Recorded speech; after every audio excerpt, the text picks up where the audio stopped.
we are going to look at the very good formation of sentences which will definitely boost your band scores to 7 and above. So welcome to my channel. In this video, we are going to discuss RAIN method of sentence structures. Yesterday also I uploaded a video in which I discussed wide method of sentence structures, and this is part 2. If you haven't watched that video, just go and you can also watch that video. But today, here we are going to discuss RAIN method of sentence structure. Now, without wasting much time, let's get started. The very first word R stands for rather. You can use rather in two different ways, in two different manners. Firstly, you can write government should rather focus on education system to elevate its economy. मतलब government को education system पे ज्यादा focus करना चाहिए. तो यहाँ पे rather हमने किस सेंस में यूज करा, जिसकी हम बोल रहे हैं वेटेज ज्यादा है. It is used in the sense of degree. Be you should rather focus on your education instead of spending time with your friends. You can even use this word in your speaking as well, right. So यहाँ पे rather हमने use करा है to express the degree of your agreeness, you can say of your agreement. Government should rather focus on education system. भी government को education system पे ज्यादा focus करना चाहिए. It rather expresses your degree of agreement here. So next you can use rather than. First हमने अकेला rather use किया. Second है रादर देन. ये यूज होता है जब हमने कंपैरिजन करना होता है दो चीजों में. यहाँ पे हमने कोई कंपैरिजन नहीं किया, हमने डिग्री अपनी यहाँ पे एक्सप्रेस करी, हम कितना एग्री करते हैं किसी भी स्टेटमेंट को लेके. यहाँ पे रादर देन यूज होता है जब आपने किसी भी दो चीजों में आपस में कंट्रास्ट करना हो. For example, rather than focusing on health issues comma government should consider environmental issues first. भी गवर्नमेंट को हेल्थ इश्यूज पे फोकस करने की बजाय एनवायरमेंटल इश्यूज पे फोकस करना चाहिए पहले. ठीक है, मतलब हमने यहाँ पे हेल्थ इश्यूज में और एनवायरमेंटल प्रॉब्लम्स में हमने कंट्रास्ट शो करा है. भी बजाय कि हेल्थ इश्यूज पे फोकस करें, गवर्नमेंट को चाहिए एनवायरमेंट पे फोकस करें. इसको हम दो वे में यूज कर सकते हैं रादर देन को. एक तो हमने यूज किया स्टार्टिंग में, अब एक हम यूज करेंगे सेंटर में. For example, government should consider environmental issues first rather than focusing on environmental issues.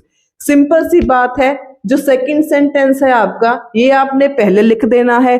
जो फर्स्ट वाला सेंटेंस है वो पीछे आ जाएगा. बस डिफरेंस क्या है, कॉमा नहीं आएगा. अगर आप रादर देन सेंटर में लगा दोगे तो कॉमा नहीं आएगा. अगर आप स्टार्टिंग में यूज कर रहे हो तो कॉमा आएगा. तो ये थे दो सेंटेंसेस आर से. आप अकेला आर भी यूज कर सकते हो और रादर देन का भी यूज कर सकते हो. Moving on to the next word ए.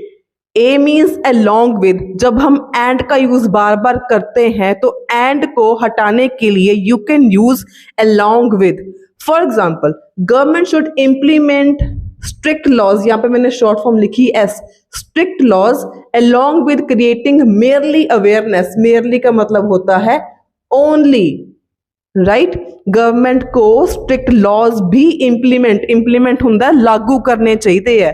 सिर्फ क्रिएटिंग अवेयरनेस, सिर्फ अवेयरनेस क्रिएट नहीं करनी चाहिए. गवर्नमेंट को कुछ स्ट्रिक्ट लॉज भी लागू करने चाहिए.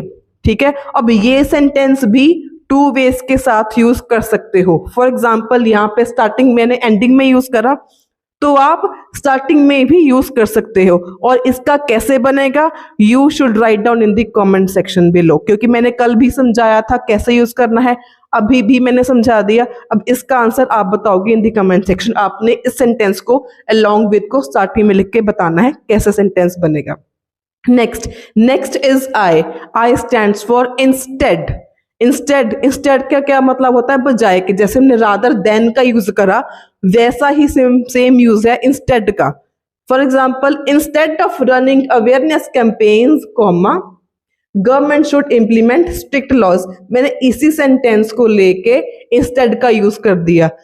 मैंने along with भी यूज करा और इंस्टेड के साथ भी मैंने एक डिफरेंट सेंटेंस बना दिया. अब यहाँ पर भी मैंने इंस्टेड ऑफ लिखा है स्टार्टिंग में और यहाँ पे आ गया कॉमा। और इसको भी आप टू वेज की तरीके से यूज कर सकते हो। मैंने यूज किया स्टार्टिंग में, अब आपने सेंटेंस बनाना है इन the comment section by writing this in the centre. कैसे बनेगा आप बताओगे। अगर आपको नहीं आता, एक प्रॉब्लम है, tell me in the comment section, I will make sentence for you. Last one is not only. N stands for not only, कि सिर्फ ये ही नहीं भी कुछ और भी। यहाँ पे हम दो सिमिलर सेम व्यूज की एडिशन कर रहे हैं, जहाँ पे हम टू एडवांटेजेस की बात करें, टू डिसएडवांटेजेस की बात करें, टू व्यूज की बात करें, तो वहां पे हम नॉट ओनली का यूज करते हैं। जहां पे आपके पास 2 पॉइंट्स हैं, आपने एक ही लाइन में ऐड करने हैं, वहां पे आप नॉट ओनली का यूज कर सकते हो। कैसे करोगे? Government should not only run awareness campaigns, comma, but नहीं लगाना आपने। कई बच्चे क्या करते हैं, यहाँ पे बट का यूज कर देते हैं, आपने बट का यूज नहीं करना, comma. Comma itself means but, right? It should frame strict laws as well. As well लगाना भी जरूरी है, नहीं तो आपका सेंटेंस इनकम्प्लीट रह जाएगा। So government should not only run awareness campaigns, government को सिर्फ अवेयरनेस कैंपेन्स रन नहीं करने चाहिए, it should also frame stringent laws, या आप also लिख सकते हो, या आप एज वेल लिख सकते हो। कोई एक चीज यूज करनी है, ऑल्सो एज वेल, दोनों चीजें आपने यूज नहीं करनी। So this was the rain method of sentence structures. I hope you like this video. So if you find this video helpful, do like, share and subscribe for more videos. Thank you.